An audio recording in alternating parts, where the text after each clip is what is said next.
आज तक जितने भी फेमस आर्टिस्ट, म्यूजिशियन या फिर पेंटर्स हुए हैं, उनका टैलेंट या तो गॉड गिफ्टेड था या फिर उन्होंने इसे अपनी कड़ी मेहनत और इच्छा शक्ति के दम पर हासिल किया था। लेकिन जरा सोचिए कि किसी रात आप सोते हैं और अगली सुबह आप एक म्यूजिकल जीनियस बन के उठते हैं, जबकि आपने अपने जीवन में एक भी दिन म्यूजिक की कोई भी प्रैक्टिस ही नहीं की। कितना आश्चर्यजनक होगा ना ये। ऐसा ही कुछ हुआ अमेरिका में रहने वाले डेरेक अमाटो के साथ, लेकिन इसके लिए उसे एक महंगी कीमत भी चुकानी पड़ी। अब ये सोचने वाली बात होगी कि किसी एक्सीडेंट से किसी इंसान के अंदर कोई टैलेंट भला कैसे पैदा हो सकता है। ऐसा क्या हुआ डेरेक अमाटो के साथ कि अचानक ही उसे म्यूजिक का इतना नॉलेज हो गया? क्या उसके दिमाग में कोई ऐसा रिएक्शन हुआ जिसकी वजह से वो अचानक ही म्यूजिक को समझने लगा, या फिर ये कोई चमत्कार था? क्या सच में वो आदमी एक म्यूजिकल जीनियस बन गया, या फिर उसने कोई झूठी कहानी सुनाई? अगर आपको भी इन सारे सवालों के जवाब चाहिए तो इस वीडियो में हमारे साथ आखिरी तक बने रहिएगा। अगर आप हमारे चैनल पर नए हैं तो हमारे चैनल को सब्सक्राइब करके बेल आइकन को प्रेस करके ऑल नोटिफिकेशंस को ऑन कर दीजिएगा, ताकि आने वाले वीडियोस की नोटिफिकेशंस आप तक सबसे पहले पहुंचे। तो ये कहानी है डेरेक अमाटो की। डेरेक कोलोराडो यूएसए में रहता था। जब वो 39 साल का हुआ तब एक दिन वो अपने माता पिता से मिलने के लिए उनके होम टाउन सियुक्स फॉल्स गया, जो कि साउथ डकोटा में है। अपने होम टाउन में एक दिन वो अपने दोस्तों के साथ फुटबॉल खेल रहा था। डेरेक एक स्विमिंग पूल के किनारे खड़ा था और उसने अपने दोस्तों से कहा कि वो पानी के ऊपर से फुटबॉल को फेंके, ताकि डेरेक हवा में फुटबॉल को कैच करे और सीधा जाकर पानी में आराम से डुबकी लगाए। लेकिन डेरेक का ये प्लान बुरी तरह से फेल हो गया। डेरेक पानी के अंदर इस तरह से गिरा कि उसका सिर सीधे जाकर के स्विमिंग पूल के कंक्रीट फ्लोर से टकराया। चोट इतनी ज्यादा थी कि उसके सर में तेज दर्द पैदा हुआ और उसके दोनों कानों से पानी की तरह खून बहने लगा। डेरेक को तुरंत अस्पताल ले जाया गया और इलाज के बाद वो सेमी कोमा में चला गया। अगले कुछ दिनों तक उसकी हालत ऐसी थी कि वो कभी होश में आता तो कभी बिना होश के बिस्तर पर पड़ा रहता। कई हफ्तों बाद डेरेक को इस एक्सीडेंट का असर दिखने लगा। उसके सुनने की शक्ति कम हो गई और बार बार उसके सर में दर्द होने लगा और उसकी मेमोरी भी कम हो गई। इसी के साथ ही साथ उसके 35% बाल झड़ गए। हालांकि इन सब बदलावों से भी ज्यादा चौंकाने वाली बात यह थी कि एक्सीडेंट के बाद 4 दिनों तक डेरेक सिर्फ सो ही रहा था।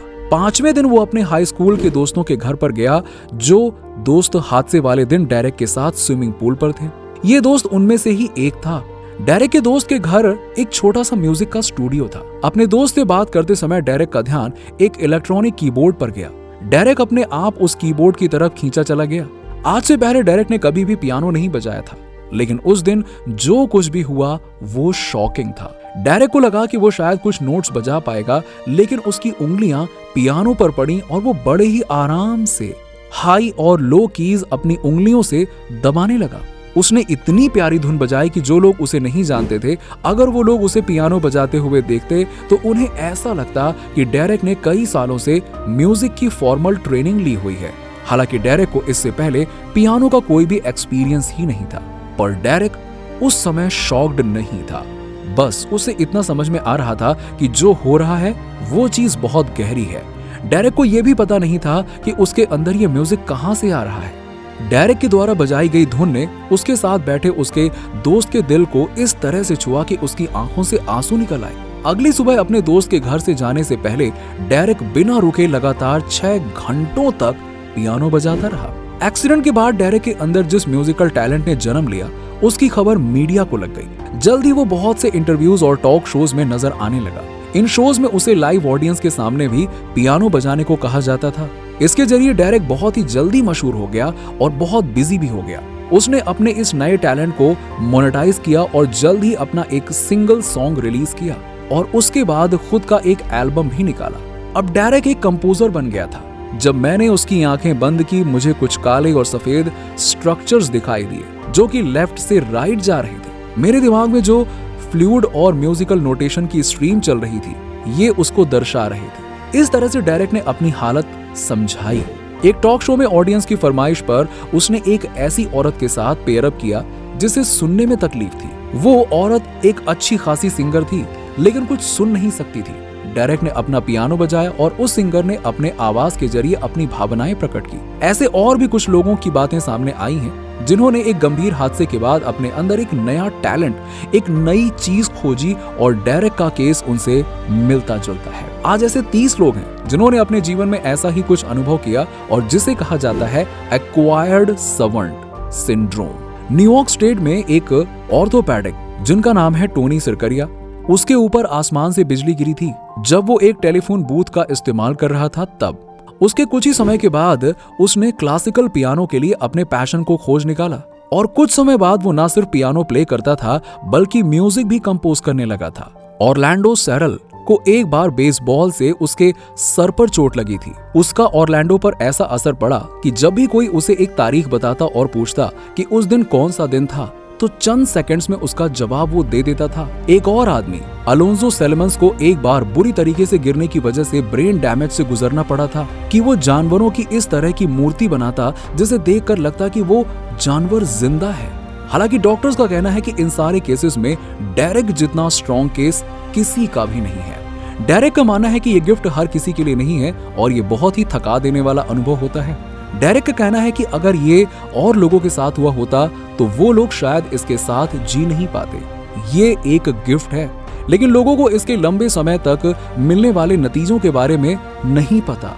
लोग डेरेक को एक सुपर हीरो की तरह समझते हैं, लेकिन उन्हें ये नहीं पता कि इस गिफ्ट का एक बहुत बुरा साइड भी है। डेरेक को जो सर दर्द होते हैं वो इतने बुरे होते हैं कि कभी कभी उसे लगता है कि उसे जीवित ही नहीं होना चाहिए। उसके सर दर्द बहुत दिनों तक चलते हैं और इसके साथ ही उसके अंदर लाइट और साउंड के प्रति हाइपर सेंसिटिविटी भी पैदा हो गई है। जब डेरेक बाहर जाता है तो थोड़ी सी आवाज भी उससे नॉइज जैसी लगती है और उसके कानों को चुभती है। ऐसी सिचुएशन में वो बहुत बार बेहोश भी हो चुका है।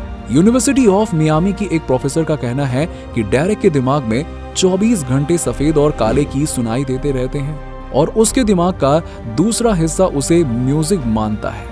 अगर वो डेरेक के दिमाग में प्रिसाइज न्यूरल एरिया ढूंढ पाएंगे जो उसके टैलेंट के लिए जिम्मेदार है, तो वो शायद ऐसी दवा बना पाएंगे जो उस परेशानी को ठीक कर पाए। आज तक भी साइंटिफिक कम्युनिटी इस एक्वायर्ड सर्वेंट सिंड्रोम के बारे में कोई क्लियर एक्सप्लेनेशन नहीं दे पाई। कई प्रकार के हाइपोथेसिस सामने रखे गए हैं। एक ये बताती है कि सर पर डायरेक्ट हिट दिमाग के बाएं वाले हिस्से के उस पार्ट को डिसेबल कर देता है जो लॉजिक को समझता है और राइट तरफ की ब्रेन से जो जानकारी आ रही है उसे फिल्टर कर देता है। ये वो चीज है जो कि क्रिएटिविटी से जुड़ी हुई होती है।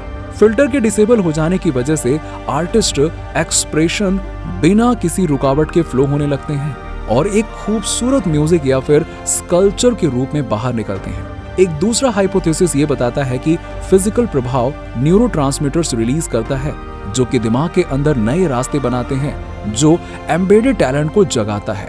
चाहे जो भी एक्सप्लेनेशन सच हो, लेकिन ये बात तो क्लियर है कि बदकिस्मती से होने वाले इन गंभीर हादसों ने इन 30 लोगों के अंदर एक नए टैलेंट को जन्म दिया और जीवन में एक नया रास्ता दिखाया। डेरेक के केस की अगर हम बात करें तो जिस दिन उसके साथ ही हादसा हुआ उसके एक दिन पहले तक वो अपने जीवन में कोई सही दिशा नहीं देख पा रहा था। उसने बहुत सी नौकरियां करने की कोशिश की थी, जैसे सेल्स, बेसबॉल कोचिंग और पब्लिक रिलेशन। एक ऐसा समय भी था जब डेरेक की जिंदगी में उसके पास रहने के लिए घर नहीं था और वो रात को सड़कों पर सोता था।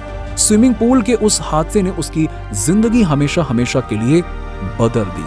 तो दोस्तों, आपको डेरेक की इस कहानी के बारे में क्या कहना है, कमेंट बॉक्स में लिखकर जरूर बताइएगा। क्या आपको ये चौंकाने वाली कहानी लगी? और साथ ही हमें ये भी बताइए कि आप ऐसे ही और भी वीडियोस देखना पसंद करेंगे क्या? अगर हाँ, तो कमेंट सेक्शन में बताइए। अगर आपको ये वीडियो इन्फॉर्मेटिव लगी हो, पसंद आई हो, तो लाइक करें, शेयर करें और हमारे चैनल को सब्सक्राइब भी कर लें। मिलते हैं आपसे नेक्स्ट वीडियो में। Thanks for watching.